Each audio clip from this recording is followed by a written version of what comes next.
I have spent the vast majority of the last month playing Earth Defense Forece and Skyward Sword, and today I spent way too much money, and I'm going to talk about all of that, this time with notes, maybe to stop me from rambling. Who knows? So let's start with what I did today and go backwards.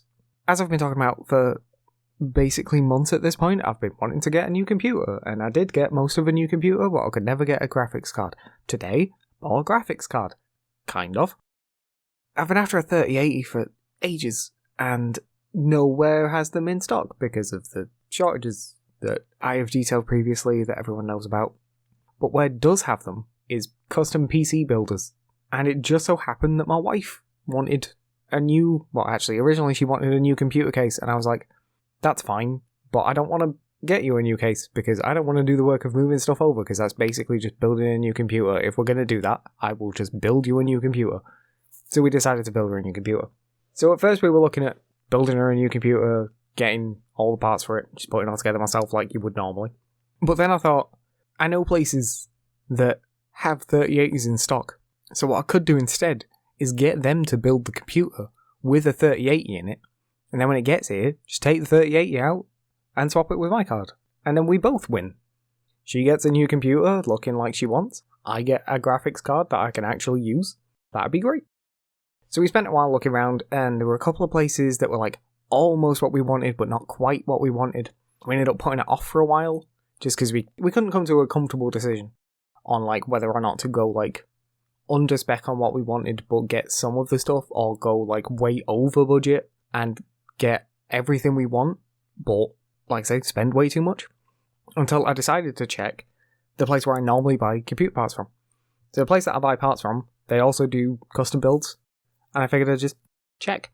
And it turns out that, as far as I could tell, they don't even do a build fee. You just buy the parts from them. And the parts were just, like, at retail price. Like, they weren't, like, marked up or anything. And they had 38s in stock. And I was like, okay, well, I guess we're getting that then. But they have, like, multiple configurators on the site for different PCs. And for some reason, they all use different parts. So I couldn't actually get what I wanted completely. I could go to one configurator and get most of what I want, but not all of it, or I could go to another configurator and get a different collection of things that I wanted, but again, not all of it, and I was just really confused. So I ended up going this morning and having a conversation with them. I say this morning, a couple of days ago at the time you're listening, you know what I mean. I went and I was like, here's a list of parts. Can you just build me this? Because your configurators are bad. And they were like, yeah, that's fine. What we've ended up with is a kind of unbalanced PC, because again, I'm going to take a load of parts out of it. It's got a 5950X and a 38 unit, but it's only got 16GB of RAM and a single 500GB M.2 NVMe SSD, but it's only even a PCIe 3 one. It's just an SN550, it's fine. It's quite clearly unbalanced, and as soon as it gets here, I'm going to take the CPU and the GPU out of it and put those in my PC and give her my GPU and my CPU, which are still a 5800X and a 1080 Ti, so it's hardly like the bad parts, they're just not as good. So we're going to swap those and merge them, and it's going to be way better. The reason that it was awkward getting them is because she wanted everything to be white. So it was just finding all the white variants of stuff, like finding a white motherboard and white RAM, and we got her a white, it's a H150i, it's a 360mm AIO. But it's white with white fans, and it's a white case with white fans, and I think that's actually all the white stuff. But they're like probably the three most obvious parts, besides the GPU.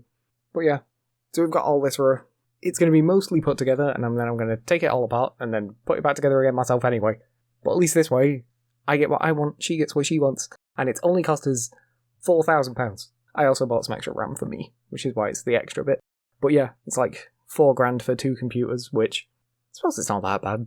It's still quite expensive, but it's not the worst considering the like caliber of parts we're getting, and especially not at the moment. While I was off buying a new computer for my wife, she was out with her friends, and I'm not going to tell you about that, because why would I? Except to say that she got me a melon soda, which I'm drinking at the moment, because melon soda's great. I first had melon soda while we were in Tokyo, and I drank very little but melon soda while I was there, and then went a couple of years without being able to get it, and then a shop opened up in my city that sells melon soda, and I buy it quite regularly now. What else I did today was I finished... I'm going to just double check how to say the name. Molek-Syntez. It's a Zachtronics puzzle game. It is probably the easiest Zachtronics puzzle game. It's definitely the one I had the least trouble with. Opus Magnum took me best part of a month to complete. And I haven't done the extra puzzles yet, so I assume those will be harder. But there's like 2 campaigns, kind of. Well, it's not 2 campaigns, there's the campaign and the extra story, which is the extra hard puzzles. I've completed the campaign already. It's been 3 days, 4 days. I think I started it on Friday, and it's now Monday, and I finished it. It was very quick. It was surprisingly easy compared to all the rest of the games. I don't know if I've got better at them. I think, to some extent, it felt a lot like Opus Magnum, which was the only other Zachtronics game that I'd finished, and it was also like the one that I enjoyed the most up until now. I don't know if I would say I enjoyed this more. I definitely enjoyed it, but I enjoyed the presentation of Opus Magnum a lot as well. And the story was a lot more interesting. This was like a sort of like very stripped down story. It was fine. There were like little bits of this which I didn't enjoy as much. It took a little bit longer to understand the stuff, like the tutorial stuff in Opus Magnum is definitely a lot better. I think if I was going to send someone into a first Zachtronics game, it would be Opus Magnum. That is like definitely my favourite. And it is definitely... It's weird because, like, I'm saying this game's easier. To some extent, I don't know if that's easier because it is, as I've said previously, very similar to Opus Magnum, and thus I already had, like, a basis for it. Or if it, like, actually is easier. But I think Opus Magnum is a better game to start with because it teaches you a lot more, and it also has the extra threads to keep you coming back at the same time. Like, the story and stuff. And it was just a good game, overall. But that one took me way longer. That was, like... I can't remember. I think nearly 100 hours I spent on that game, and I've spent 7 on this so far, and I've done the first campaign, which is literally half the puzzles. There's the same amount of puzzles again in the extra stuff, whereas it took me like 100 hours to do almost the same amount of puzzles in Opus Magnum. And again, like, usually I want a game to be shorter, but at the same time, with the sort of game it is, I expected it to take me longer, so it not taking me as long has been kind of surprising.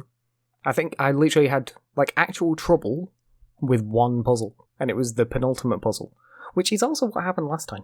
In Opus Magnum, I was finding a lot more puzzles hard, but the penultimate puzzle was way harder than the last puzzle, and it was the same time in this. The penultimate puzzle in the game is much more difficult than the actual last puzzle.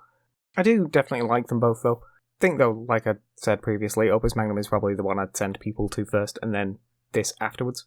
It feels like this builds upon that a lot more than other Zachtronics games do, although I feel like Shenzhen IO kind of builds off the TIS 100 as well, but I didn't put much time into either of those because I don't really enjoy programming, despite having a master's in programming.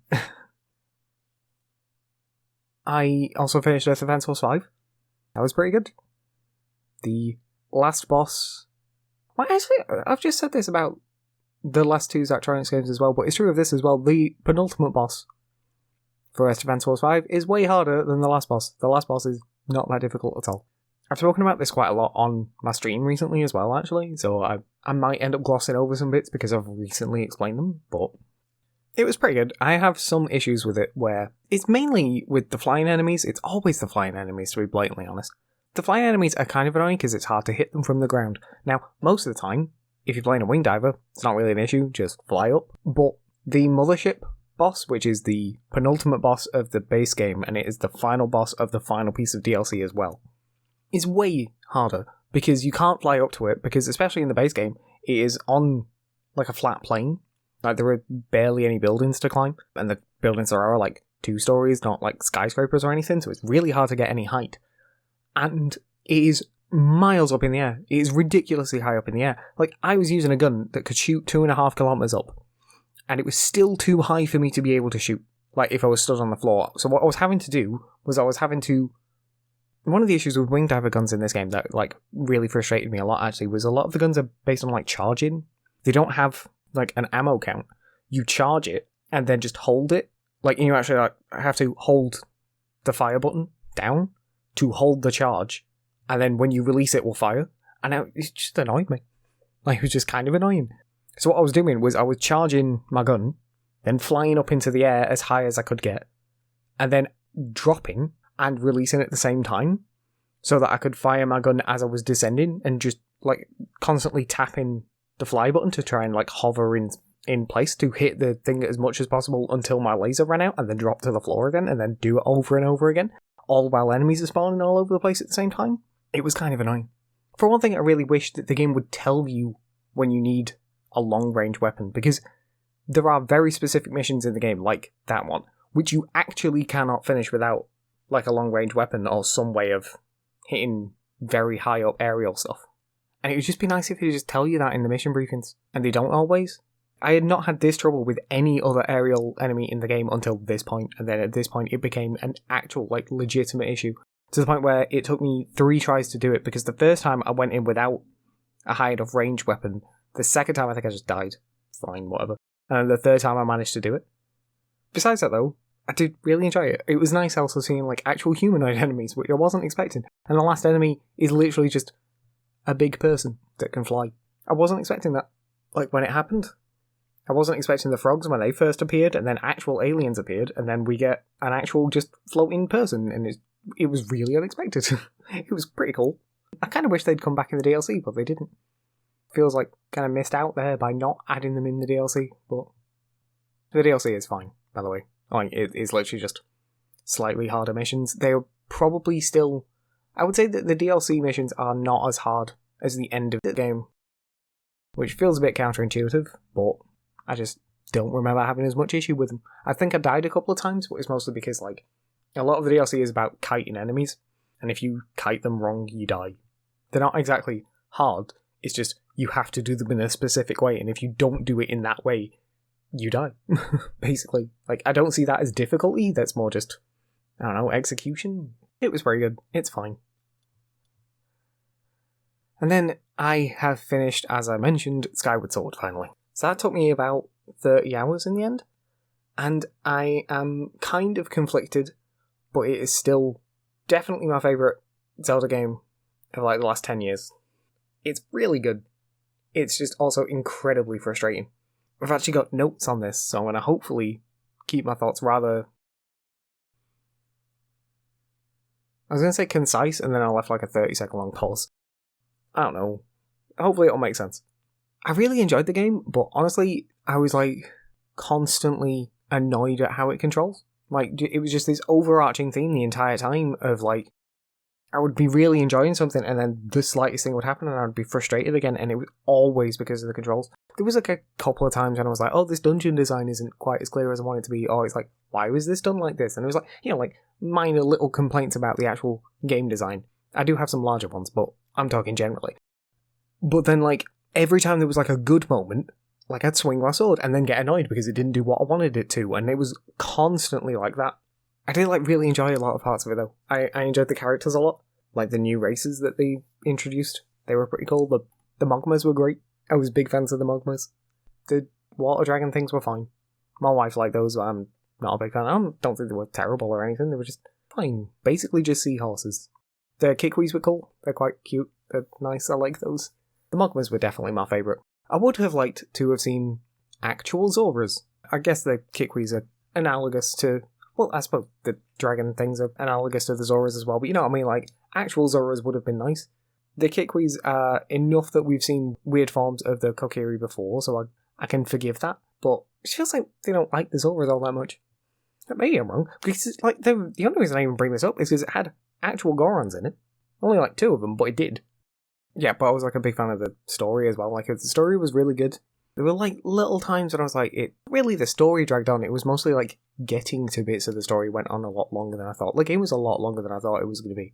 And it was kind of frustrating that there was like the first few dungeons, and I enjoyed the dungeons, and then like you hit this block of they just started giving you fetch quests. And it was like, do this fetch quest to get a dungeon, and then immediately do the same thing. Like, and then I finally finished all those, and then they gave me another fetch quest, and I was really annoyed.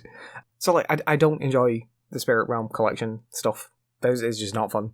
I don't find it tense. Like, that's just not me. I just find it kind of annoying.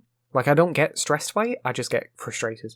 Like, my wife was sitting with me while I was playing it, and she was getting, like, anxious about, like, getting hit and, like, worried, and I feel like that's what they go for. But when I play it, I'm just, like, frustrated the entire time. I think I only failed one. I either failed one or two. But either way, it wasn't even like that big of a deal. It wasn't like it happened a lot. I was just like getting vaguely annoyed at it making me do this. Like I understood what they were going for, but it just didn't hit me at all. So it was actually just periods of time when I was like vaguely annoyed.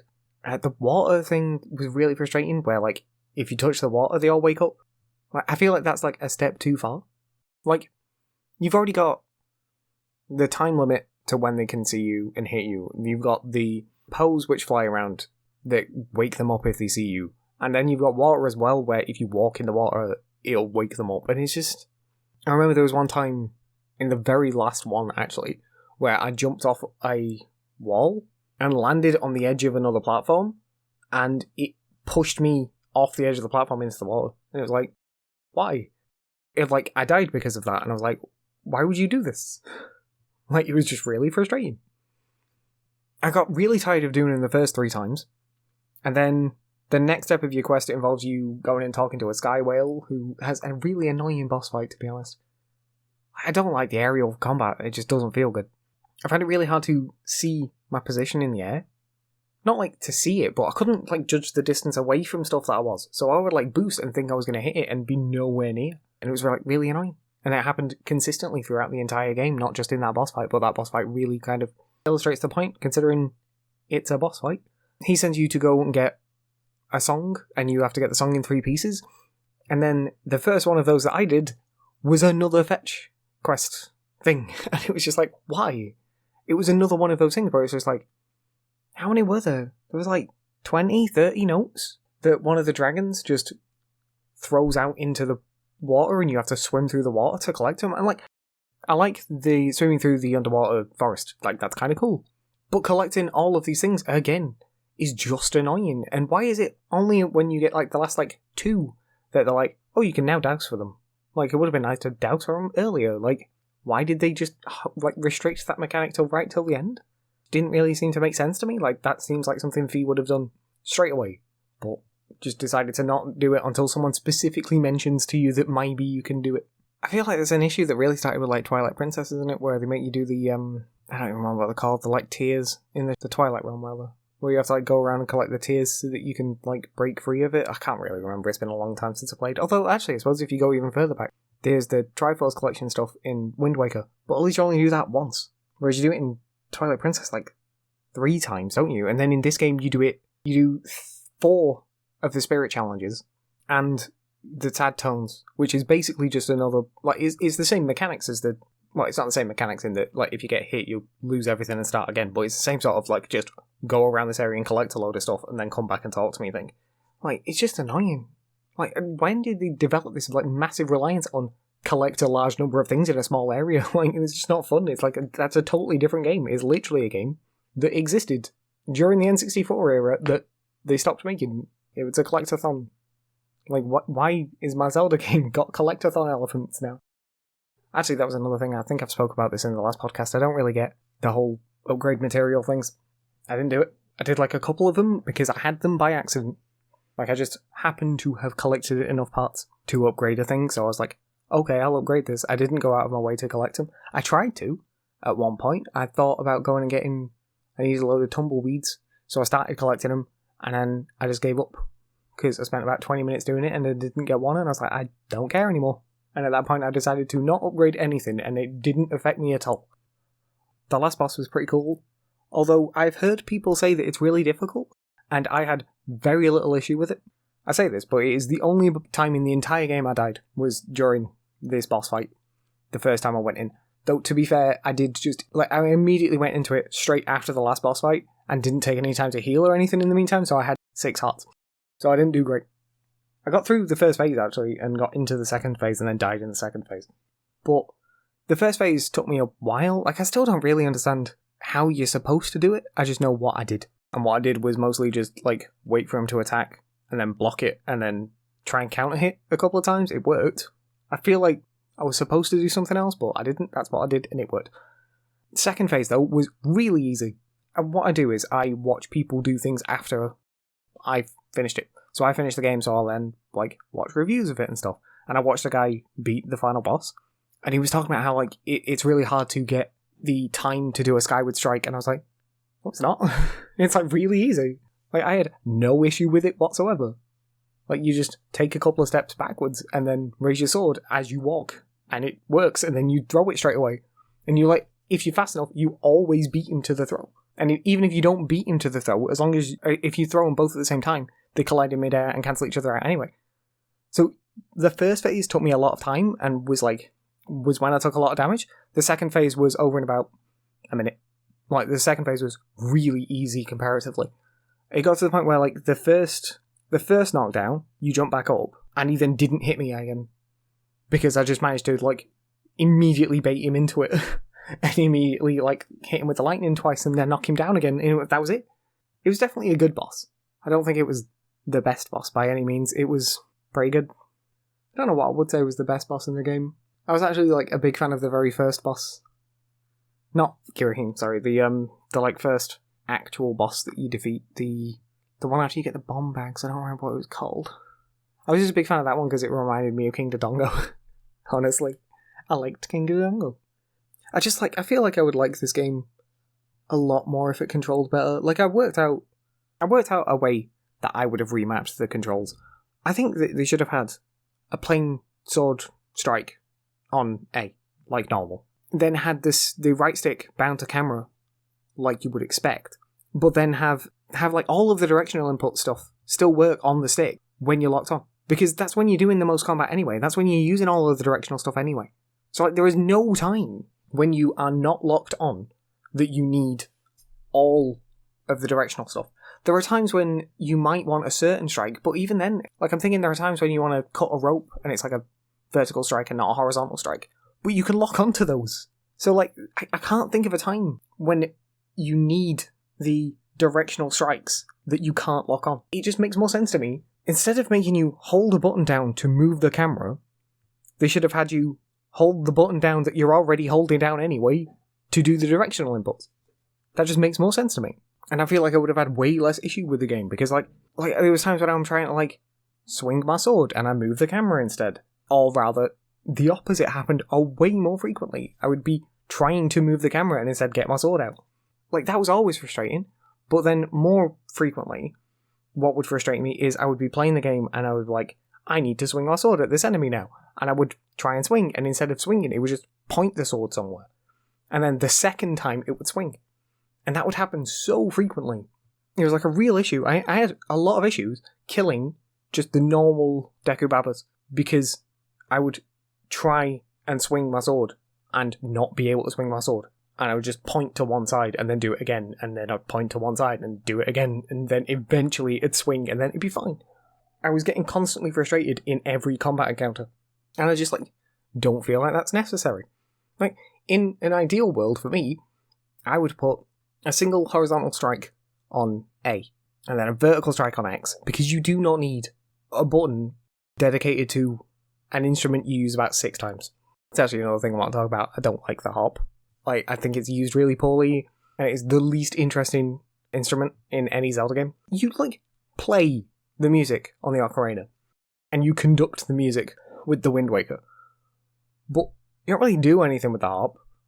You just, like, stand there and move the stick a few times. It doesn't feel like you're doing anything. And especially because, like, in most of the areas, you would just go left, right, left. And it would just do the rest of it for you. And then even in the times when it doesn't do it for you, you're going around learning these songs. But what you actually do is do the exact same minigame in, like, 5 different areas. And that's it. That is not... It just doesn't feel worthwhile. Like, I don't like it. I think it's, like, the worst implemented instrument. Like, besides the ones where it's literally just, like, Link Between Worlds and in Link to the Past, where you can call the bird. Yeah, like, that's not really an instrument, but that's also just not really an instrument. Whereas this is a game with an emphasis on the instrument, where the instrument is not implemented well.